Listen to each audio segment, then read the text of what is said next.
In the upcoming lessons, we're going to be covering the core fundamentals of writing some basic JavaScript code and how it's going to relate to what we're going to be doing in the upcoming lessons with Google Apps Script. So we're going to be covering how to set up a variable and how to store values into a variable. There's also functions work and how functions can run blocks of code, and how we can pass values into a function as well as return values back from that function and utilize them within our script.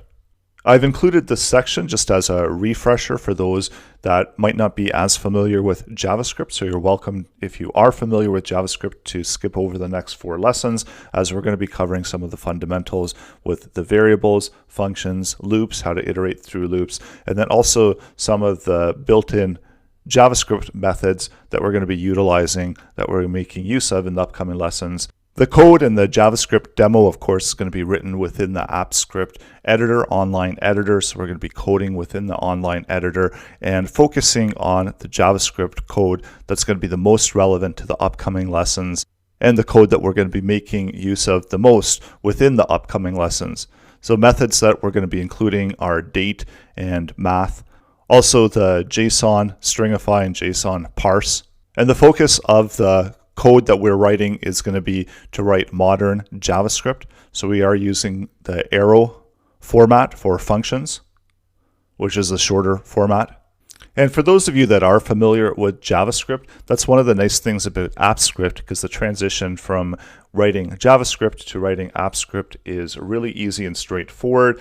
And the difference is that, of course, Google AppScript has a lot of different built-in libraries that can really power up your Google Workspace app. And as you've seen, and there's going to be a whole lot of them that we're going to be going through. So these are the built-in libraries. They all have different classes and methods associated with them. And having a fundamental understanding of JavaScript will really help with the upcoming lessons and writing Google Apps Script. So let's get started. Hey, in this lesson, we're going to be creating a testing script and running over some of the fundamentals of JavaScript, which we're going to be applying, and having a solid understanding of the foundations of JavaScript is going to be really helpful with Google Apps Script, because of course it is based on JavaScript. So let's go ahead and create a new project, and this is going to be our JavaScript testing project. And we're going to be showing you just the basics of JavaScript. And if you're already familiar with JavaScript, you're welcome to go through the upcoming lessons, or you can skip through to the next section where we dive right into writing code with Google Apps Script. So the basics of JavaScript are that we've got variables, and the JavaScript variables are ways or containers that allow us to store values.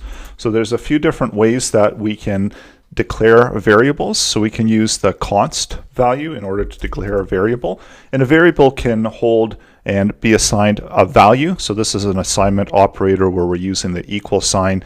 So basically what this statement is saying, that a will equal to whatever value we've got on the right hand side. So a is equal to a value, and in this case it's going to be a string value. Strings can be identified with single quotes, with double quotes, and as well we can use the backticks in order to create string content. So those are the backticks there, and that's the key to the left of the 1 key on your keyboard.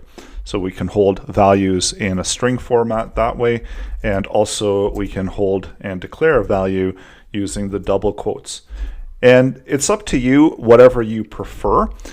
So constantly and more commonly now I'm using the backticks, but also I do use the double quotes and the single quotes. A lot of times when I am doing the recordings, I tend to use the single quotes because it's a little bit easier to read, so that we just have the 1 quote instead of the double quotes, and sometimes on the screen that doesn't show up well. So that's the reason that I'm going to be predominantly using the single quotes to declare variables. And within Google Apps Script, similar to what we have within JavaScript where we can log out content into the console, we have what's known as the logger. And this allows us to log information out into the console. So I'll show you how that works. So we can log information about A, B, and C, log the variable values, and then we can just run the code, so we can execute the code. And in order to execute code in Google Apps Script, we need to wrap it within a function. So setting a function is going to allow us to select the code that we want to execute. So I'm going to give it a function name of test1. And then the content that's contained within the function is wrapped within the curly brackets. The curly brackets in JavaScript as well as within AppScript, they're going to indicate that this is a block of code that needs to be run. So what's going to happen when we execute this code, we're selecting the function by name. So we've got a test1 for the name, and all of the functions within the GS file are going to be listed within the dropdown. So we can select any one of these functions and run them. So select the function that you want to run, and then that's going to run through the Google script and access all of these values. And let's go ahead and hit run. And so what's going to happen is we're assigning a value of value to A, a value of val1 to B, and a value of val2 to C. So these are all string values that we're outputting.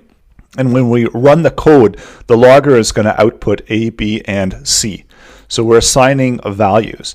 Now the difference, there's a number of ways to declare a variable. You could use using var in order to declare a variable. So this was a previous way to declare variables before the newer versions of JavaScript. And this works well as well within JavaScript as it does within AppScript. But with the newer AppScripts, I would suggest that you do use const and let. So they are all containers, and const and let are the newer versions, and they run within the block. The block of code is indicated by the curly brackets. So these variables are being declared, and they're only going to live within this block of code. So let's set up another variable, and we'll declare it. So using e and let e equal and whatever value we want. So let's give it another string value as well. And there are also options for the different types of values that we can declare. So we can also declare a number. So numbers are different data types, and they're represented without the quotes around them. So numbers are just straight number values. And there's also Boolean values as well. So Boolean can either be true or false, and they don't have quotes around them either. So let's output the value of D and E and save it, and we'll run that. So now we've assigned all of these variables values. So the difference between const and let is that if we take a const variable, so once a variable is declared, we're able to use it, so we don't have to redeclare it. If you try to redeclare it, you're going to throw an error. So if I try to take A and I declare a new value for A, and let's save that and run it, we're going to get an error within the code editor. So that means that we've already declared const, and we can't redeclare the variable. So that provides us some protection. If we've got some variables that we don't want changing within our script, then we're going to define them as const. So let's go ahead, and we're going to take A, and we're going to reassign a new value. Now remember, this variable is assigned as val, but we're using const. So const in a way locks it down, so it doesn't allow us to reassign a value. So we see that we do get this error, that assignment to a constant variable. So we're not able to do that. We are able to assign a new value for D, and we are able to change the data types. Within the editor, you're going to see that you get this underline here, and that's because we're redeclaring the variable with a different data type. So the editor will throw an error, or will underline the error, flag the issue that we're changing data types. So D was originally declared as a number, and then we were trying to declare or reassign a value to D as a string value. So when we turn it back into a number, and if the data type is the same, that little underline is going to go away. And with var, we can reassign a value to it. And the same thing goes for let. We're able to reassign a value to a variable that's been declared using let. And let allows us to reassign values to the variable. So just as var does. And now for the most part, we're not using var anymore. So we can just remove that from this example, and we'll remove out the var. So let's run the code, and we get all of those examples being output. So with the Google Apps script, you can as well declare variables that are going to sit within the global scope. So this is a global variable, and set it up as val. You can give it a name, and you don't have to have it as uppercase, but typically if you do have a global variable, if it's running on the global scope, then we do use the uppercase letters in order to assign values to it. And now this value is going to be something that we can access globally to all functions. So that means that if we want to output the value within the test1 function, we can see the value sitting there and we're able to access it and use the value that's sitting in there.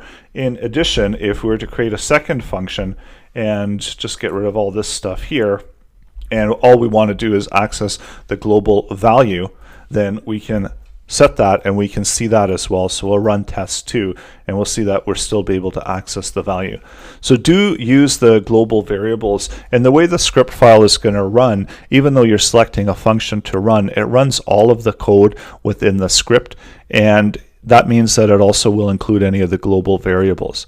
Another thing with functions is that they are able to return values, and as well you're able to pass values in. And you're going to see that this being used quite often within JavaScript, that the functions are these predefined blocks of code that run, and usually we've got a purpose for creating a function, so we break apart their applications to have specific functions that are going to handle specific tasks. So we can pass in various arguments into the function, and then we can use those values directly within the function.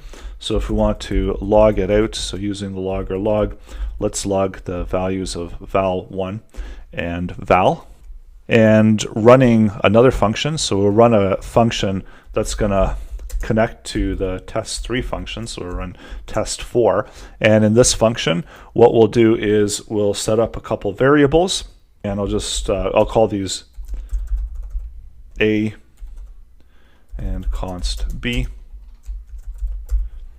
And then what we want to do is pass those values into test3 and have test3. So right now this function, what it's going to be doing is it's going to take in the two parameters and then it's going to log it out within the log. So passing in A, passing in B as values.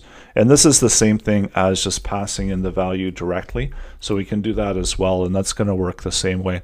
So now when we run test4, we can run the test4 and we get the output of hello world, because what's happening is that val is getting assigned whatever the container A holds, and at this point container A holds hello, and val1 is being assigned the second parameter, and in this case we're passing in that string value, and then that's outputting the value. And the nice thing about creating functions that do a specific task is that if you have another set of values that you want to run the function within, and in this case we're just going to be running test number 3, so passing in two different parameters into test number 3 under function number 5, we see that we still get that output, so it still runs that block of code. Another thing about functions is that we can actually return values as well. So we can return a value and pick that up within where we've called the function. So this is going to return back a value, and I'm going to take whatever the value of val1 and using a template literal, so those are the backticks, and that allows us to select the variable within the curly, so we do a $, curly brackets in the variable name, and this is going to be what gets executed. So we can also have formulas here as well. So what I mean by that is if we had 5 plus 5, we could run the code. And then lastly, let's have the value of val1 being returned back. So it's going to return that content back, and that means in order to pick up that content, let's grab it from the variable. And I'll just create a variable, give it a value of temp. And within the logger log, we'll output temp. So what's going to happen in test 5 is that we're going to be assigning to a variable called temp the returned value from test 3, and test 3 we're passing in a few parameters, val and val1. So what we're doing as well, we're logging them out, but then also most importantly we're returning them. So we've got val, and then we've got an equation here, so 5 plus 5, and then val1, and we're returning that. So that's going to be assigned to the variable temp, and that means that within the log we should see what our response is from test 1. And you can also see that this becomes very flexible, because at this point we can run test 4, pass in different variables, and also log out whatever gets returned there. So let's try running test number 5 first, and then we'll run test number 4. So we get a response of high coders. So that's this logger function that's logging out the values that were passed in. And then we get high 10 coders, and that's the returned value, calculated value of 5 plus 5, and output into the log. So it gets stored in the variable temp, and then temp is what we're logging out. Let's try running test number 4 and see what happens. So we get hello world, so we get 2 different values, and we're able to capture those values and still run the equation here, the 5 plus 5, and return that value back and log it out into the log. So that's the basics of variables, holding values, containers of values, and then functions. And the premise for how we run and how we access code is that the functions are already these predefined blocks of code, and we can pass in values and assign values and store values and then manipulate those values as we go through the code. In this lesson, we're going to be looking at arrays and objects. So let's first take a look at the object and creating a function so that we have something that we can run, and that's going to wrap the code that we're going to be constructing. So let's create an object. Objects and arrays, you can use const as long as you don't reassign their value to another type of data type. You can always access the object using const. And the nice thing about objects is that you can also update the values that are contained within them. So even though it's const, you can select that and you can reassign values, because the objects and arrays are actually just objects, and they have a unique property where they store in a particular memory location. So you can select that object and you can reference that object from multiple spots. And I'll show you some examples. So objects are represented with the curly brackets, and they have a named pair value. So one, that means that we have a name, and then the pair is to the right side is going to be the value. So you might have seen this within a JSON format, and also you might have seen it within a JavaScript object as well. With JSON, it's fairly strict where you need to use the double quotes, but with JavaScript objects, and of course we are using Google Apps Script, which is based on JavaScript, so we are able to use more looser format for the JavaScript objects. And as well, if we only have the one name there as a value, we don't have to quote around it either.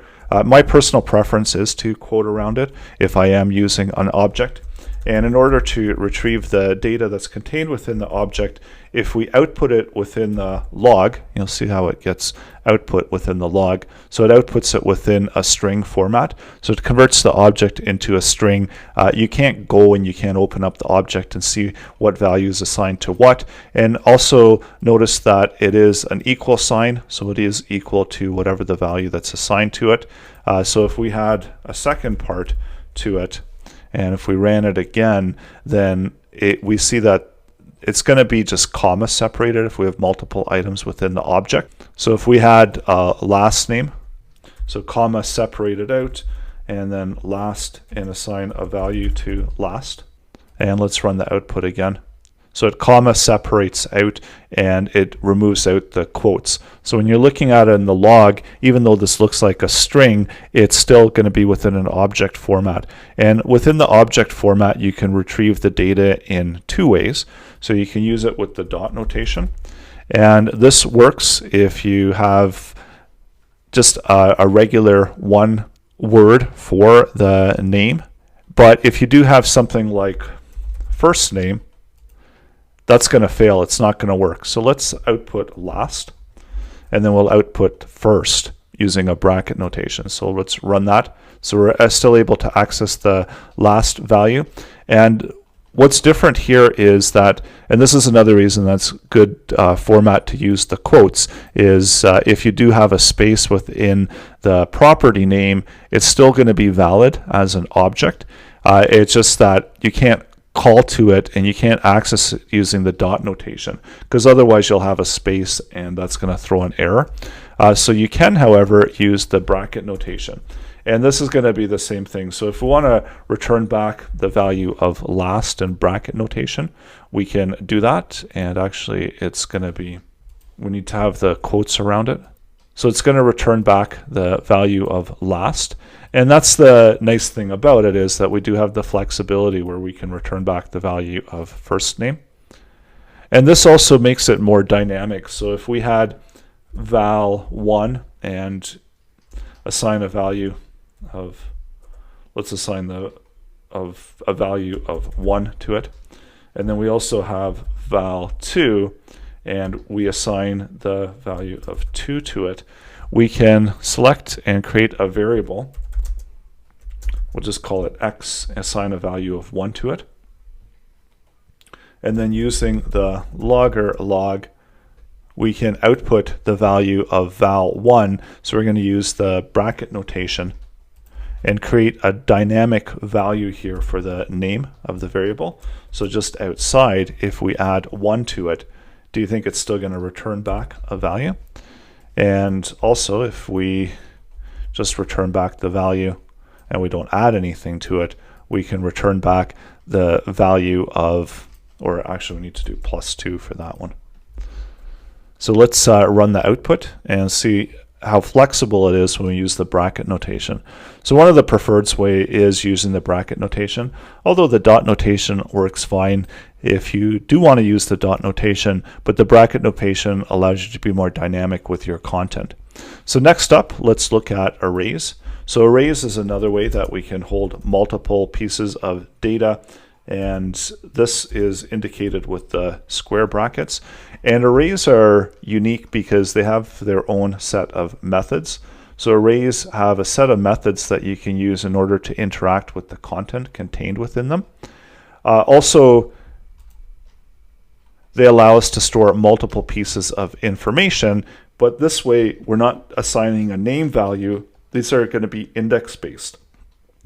And the way the indexes work, they start at 0, and then we can return back a number of values, and as long as we know what the index value is of the value that we're trying to return back, we can log that information out. So let's say, for instance, within the array, we want to return the first item, which is my name, Lawrence. We can output it that way. And there's no option for using a dot notation. It's always going to be the square or brackets. So in some cases, it will look similar to how we're retrieving information with the object.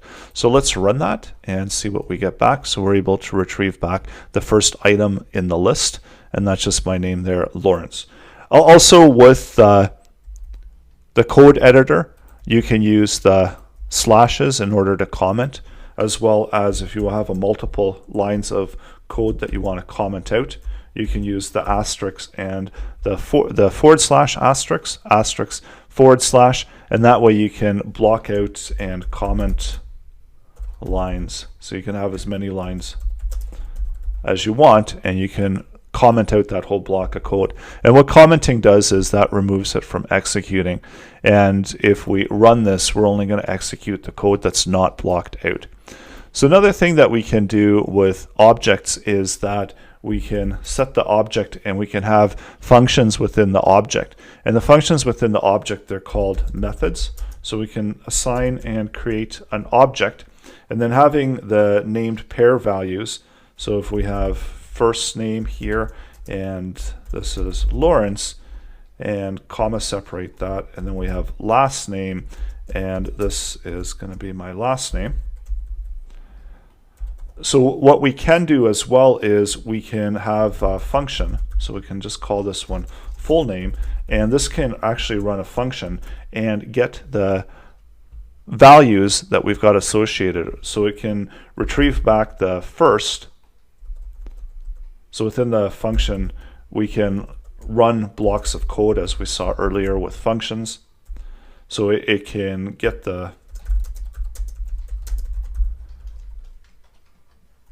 as well as we can return back content within that function.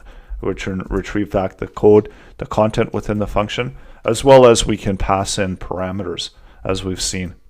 So we're going to take the object information and use this first and return back. So just going to concatenate the string together, and this last. And the way that this works is this is a keyword within JavaScript that references the current object that this is being called, so wherever the this keyword is being used. So in this case, this is referencing the current object, which has property name of first and a property name of last. That's why I'm able to return it. So it's going to reference these current values and then return back the full name. So let's see how that works.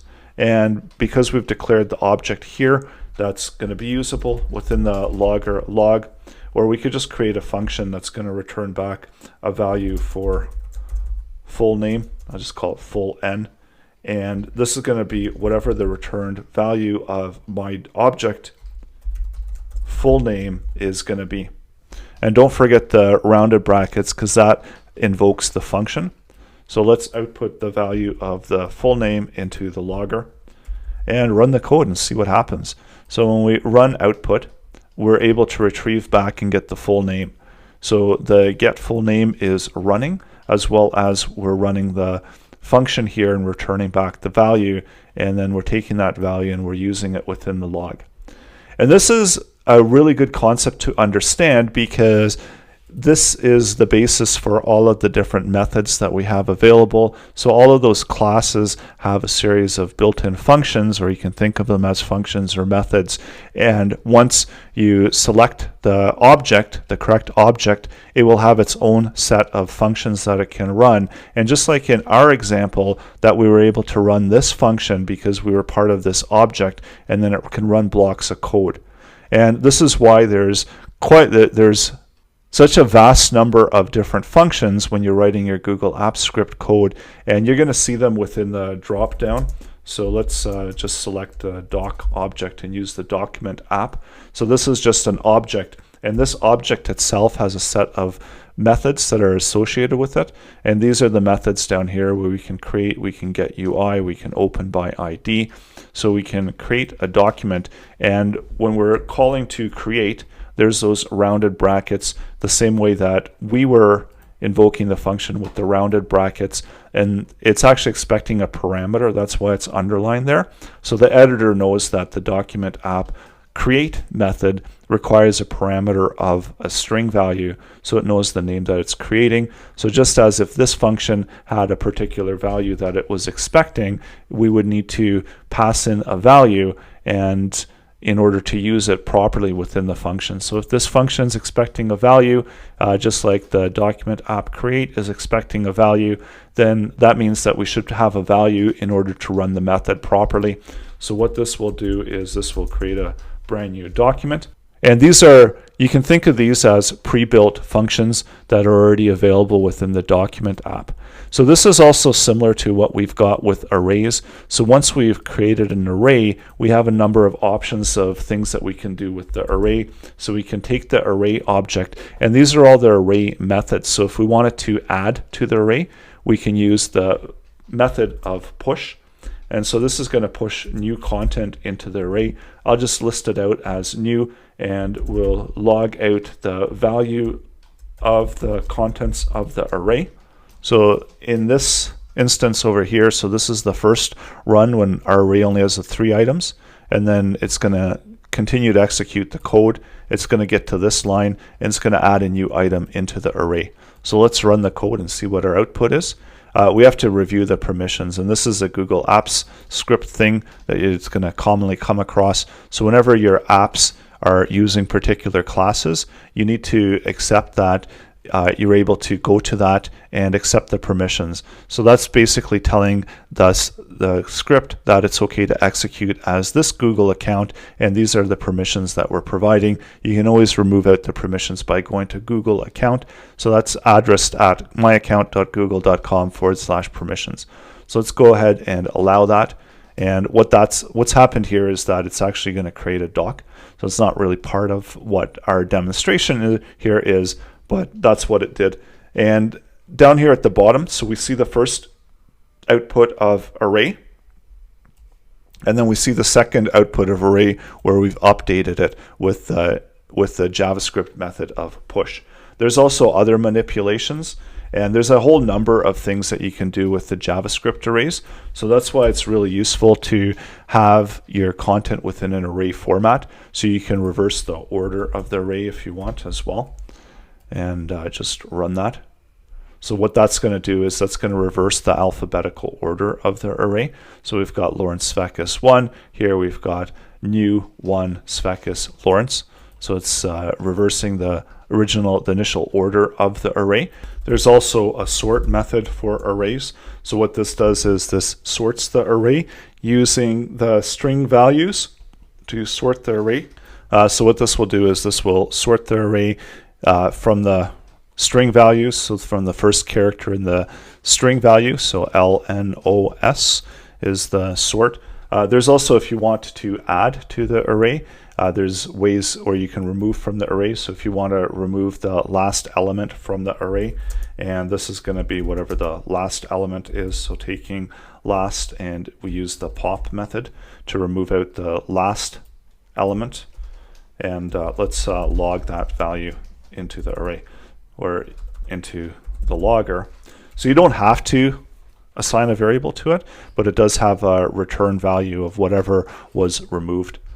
So what we've done is we've removed the last value from the array, and remember we did a sort, so the last value turned out to be Svekis, and that's the one that we've removed. So we can also, as we've removed out the last one, we can remove out and we can add in items using push. There's also shift. So what shift does is it removes the first element from the array.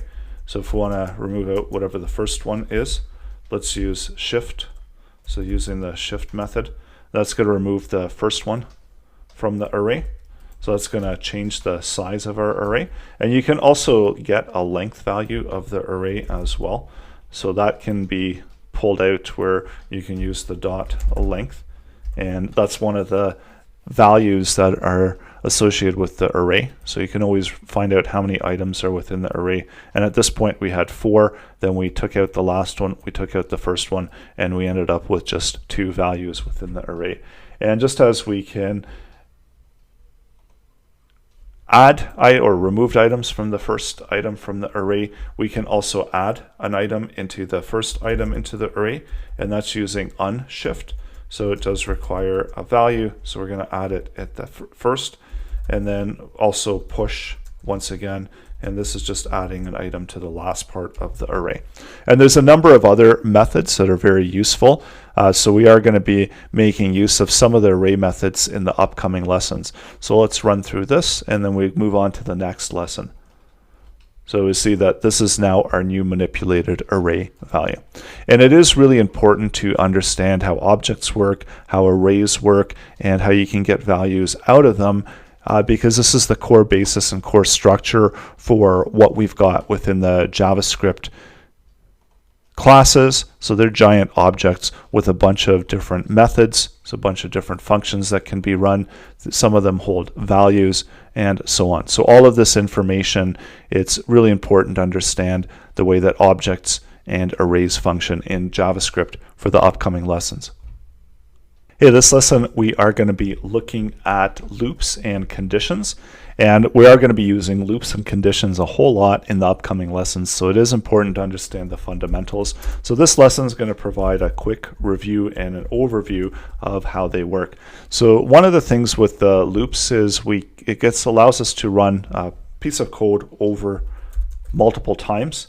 So let's set up a quick loop here. So we're doing a for loop. There's also while loops as well. So those are the 2 main different types of loops. And we're also going to be showing you how you can loop through the items within an array using for each. So let's loop through, and how many times do we want to loop? So we want to loop it 10 times, increment I by 1. So all of the loops are going to require certain parameters. So there's a starting point for the loop, there's a condition that the loop has to meet to continue looping, and then there's a way to change the value so that eventually we have a way out of our loop. So we don't want to create a loop that endlessly runs and doesn't have an end to it. So that's one of the things to keep in mind when you are creating loops. And I'll just create a string value here, counter, and this is going to output and track whatever the value of I is. So it allows us to iterate through and run through a block of code a number of times. And let's run through. And so that allows us to output into the log 10 times really easily with just those few lines of code. There's also the while loop. So let's let x equals 0, and we're going to do while x is less than or x is less than 10. So the format is the same. So we've got our condition out of the loop, we've got our starting value, and then we've got our value of incrementing value of x. And then also within this block of code, we might have some other values that we want to run. So x were incremented by 1. And let's run it one more time. So now we should have 2 iterations. So once the first loop finishes, the second loop starts and outputs all of the values accordingly to what our code is. So also for arrays, there's a quick and easy way to loop through arrays. So we saw in the last lesson that arrays will have a length value. So let me output the array and get its length. And I'll comment out these blocks so that we have only just the relevant content within the log. So logging out, and we see that this particular array has 3 items. And we know that it's 0 based, so 0, 1, 2. So let's use a for loop to output the value. So setting the value of y to 0. So that's going to reference our first item in the index. And we're going to loop through while I is less than the length of the array. And then increment I by 1. And then within the log, we're going to output whatever the value is of the item according to the index value. We'll use y as our index value for the array items. So we'll output it this way, and then this will log out each one of the values that we have in our array. So let's see how that looks.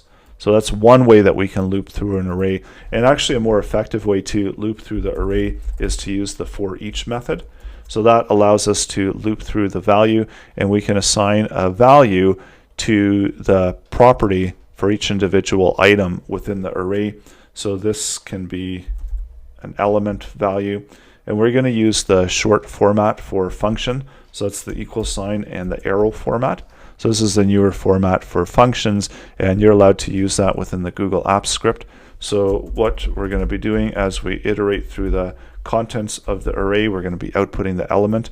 And you can also track other values such as the index value. And then let's also use that index value in the output of the console. So that way we can get the index as well as the value that's contained within it. And we see we've got the value and its index value and so on.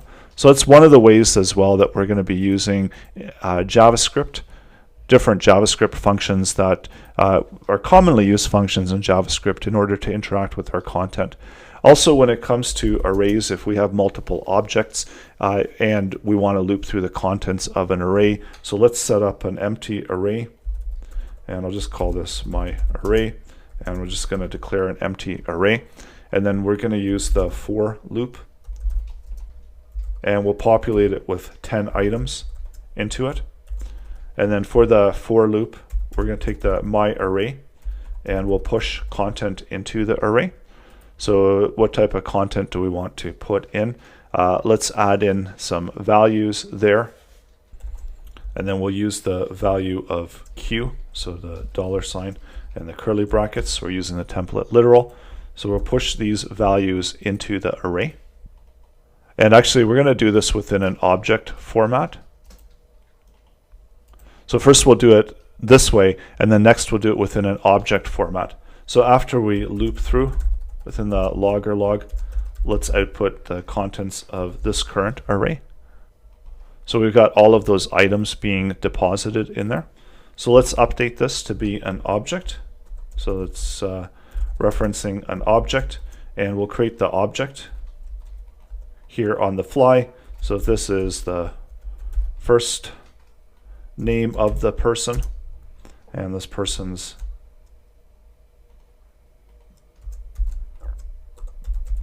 and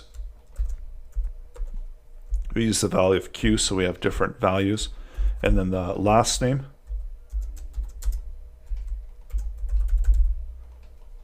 and then we'll push the object into the array.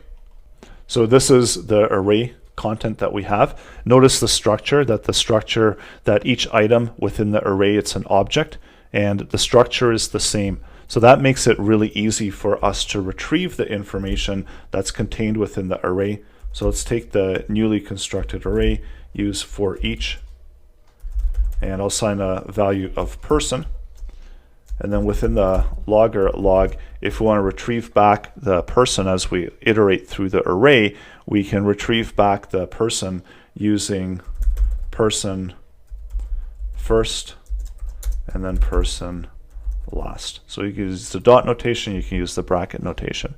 So let's output the contents, and that gave us all of the names, and we were able to construct the full names from the contents within the array. And one last thing before we conclude. So with arrays and objects, they reference a particular memory location. So now that we've constructed the array, let's create a new array. And we're going to create the new array from the contents of the old array. So we'll assign the value of new array to the old array. And now what happens if I take the new array and I update item index value number 2 and equals new item, and then within the log we log out the contents of the original my array. So what do you think is going to happen is this over here, remember we are assigning a value to the new item within the array. So it's actually flagging it because we're reassigning a value. So we could change this to let.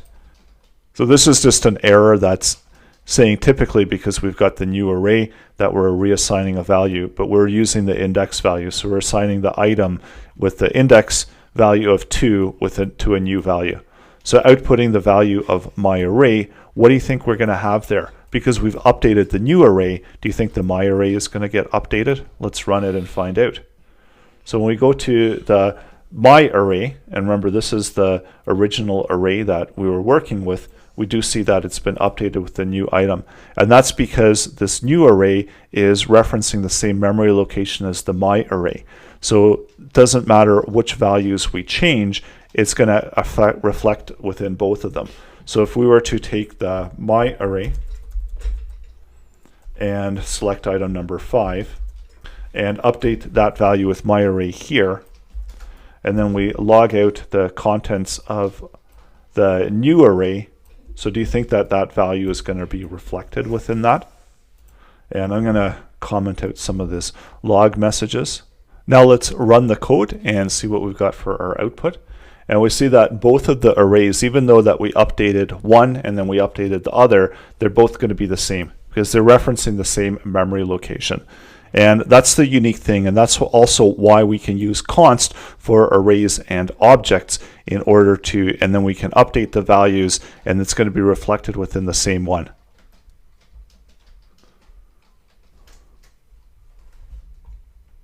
JavaScript comes with some really useful built-in methods, and those are also available within the Google Apps script. So let's create another function that's going to wrap the code, and then we'll run the function to check out all of these really cool functions that are built in. So we're able to use the date object, and what the date object does is that gathers the current date value from the server. So if we output that, that's going to return back a date value from the server of whatever the current date is. And this is all using JavaScript. So we're able to pick this up as a date object, and then we can manipulate that value. So if we want to get the number of milliseconds, we can use the getTime method and select and output that. So it's going to return back a huge number, and that's the number of milliseconds. So we can take the number of milliseconds and we can add to it. So if we want to do a value for a day, the milliseconds value is there's 1,000 milliseconds in a minute or a second. There's 60 seconds in a minute, 60 minutes in an hour, and 24 hours in a day. So that's the value that we have for number of milliseconds per day. So we can take the current date and we can get a value for next week if we want by taking the today. And so we'll create a brand new date object, and then within the date object we'll take the value of today, get the time using the getTime method. And as you can see from the drop down, there's a lot of different date methods that come with JavaScript, and then we're going to add to it the value of day times 7, and then let's use the logger log and output the value from next week and see what happens. So let's run, and I'm going to get rid of that so we can see the value for today, and then we can also see the value for next week. So the value for today is the 2nd, the value for next week is the 9th. So that's how you can use the date object.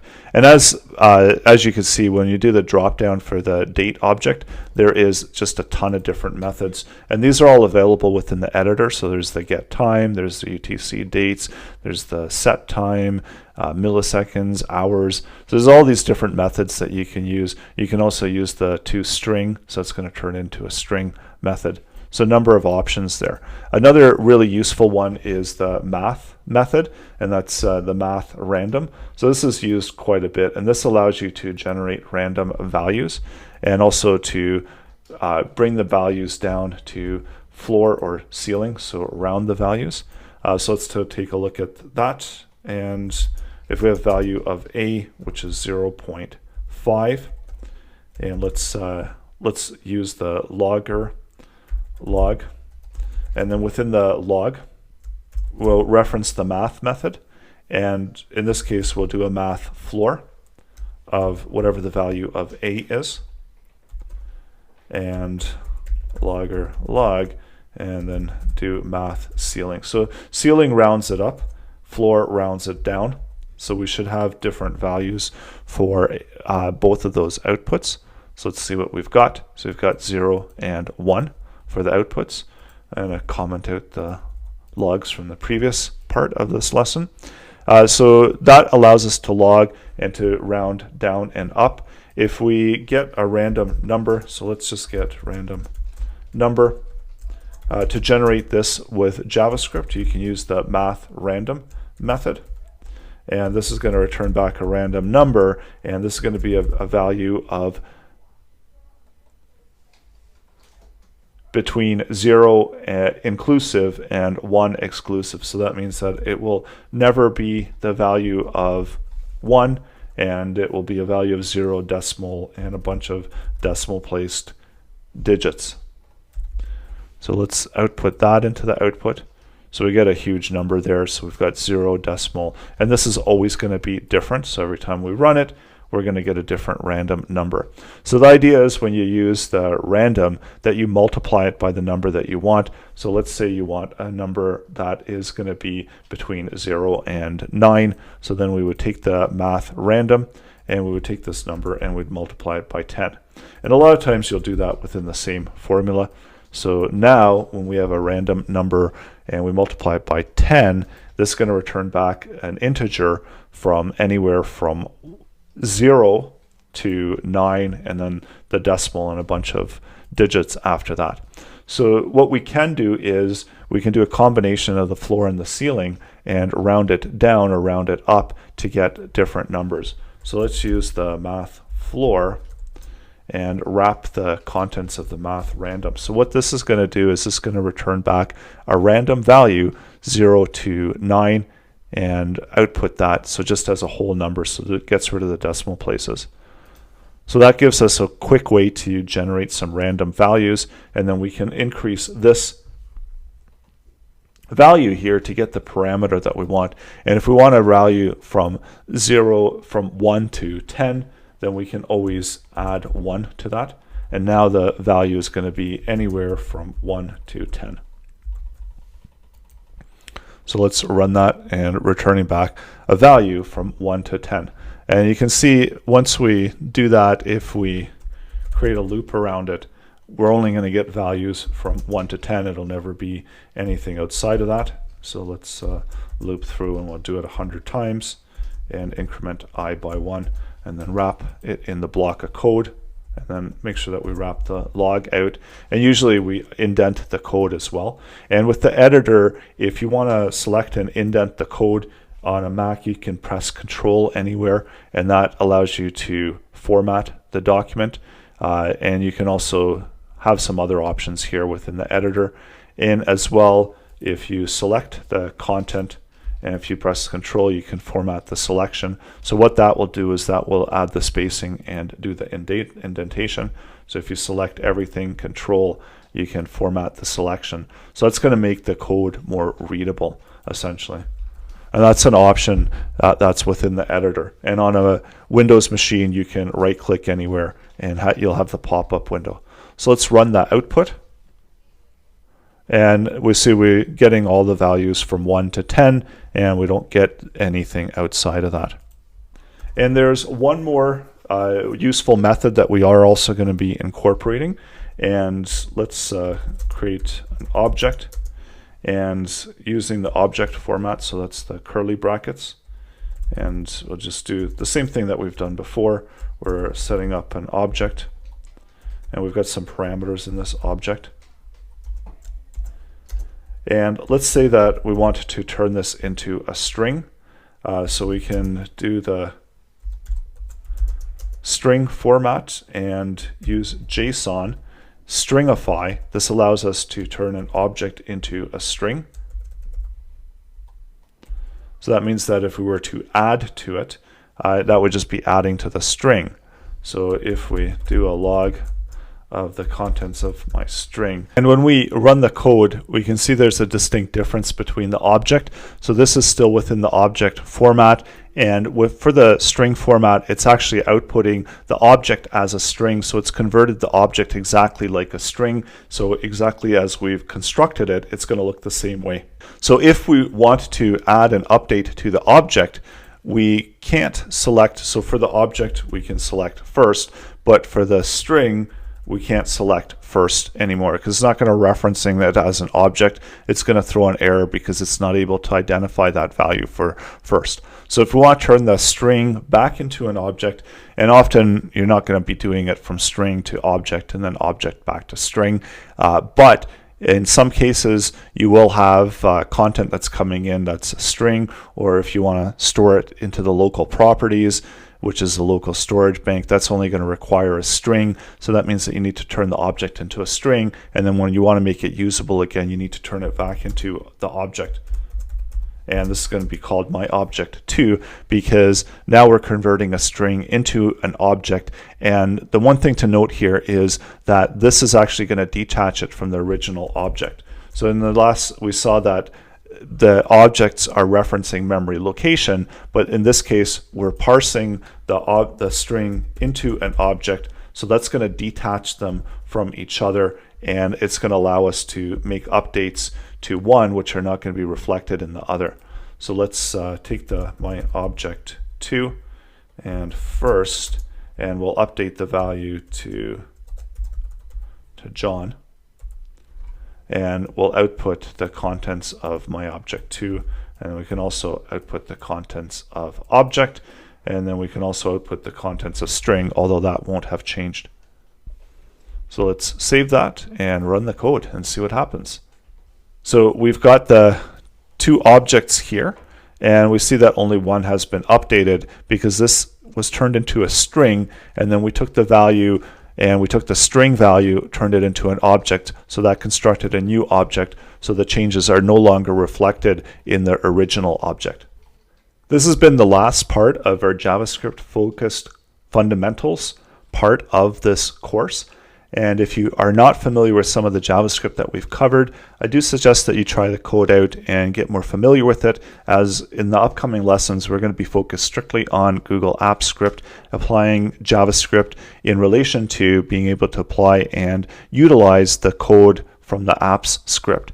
So we're going to be making use of all of these fundamentals such as the variables, functions, loops, and also math and date objects that are already within JavaScript. If you have any questions or comments, I'm always happy to hear from you. So let's get on to the Google Apps Script part of the course.